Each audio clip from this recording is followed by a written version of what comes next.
Today, cryptocurrencies have become a global phenomenon known by most people, but understood by few.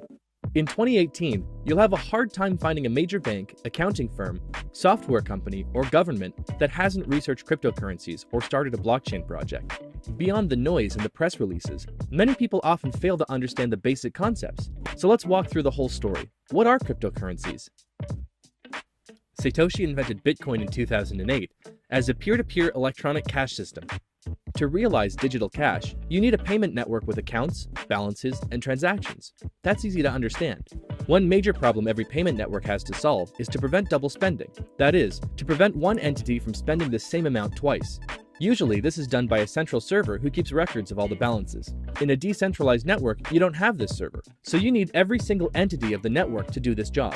Every peer in the network needs to have a full list with all the transactions to check if future transactions are valid, or an attempt to double spend. But how can these entities keep a consensus about these records? If the peers on the network disagree about one single minor balance, everything breaks. They need absolute consensus. Nobody knew how to achieve this until Satoshi proved it was possible. Cryptocurrencies are a key part of this solution. To illustrate this, we'll look at the transactions on the network. A transaction is a file that says, Bob gives X Bitcoin to Alice and is signed digitally by Bob. Once signed, the transaction is broadcasted to the network, sent from one peer to every other peer. This is standard P2P technology. Nothing special happening here. After a specific amount of time, the transaction gets confirmed. Only miners can confirm transactions. This is their job in a cryptocurrency network. They take transactions, stamp them as legitimate, and spread them in the network. After a transaction is confirmed by a miner, every node has to add it to its database. It has to become part of the blockchain.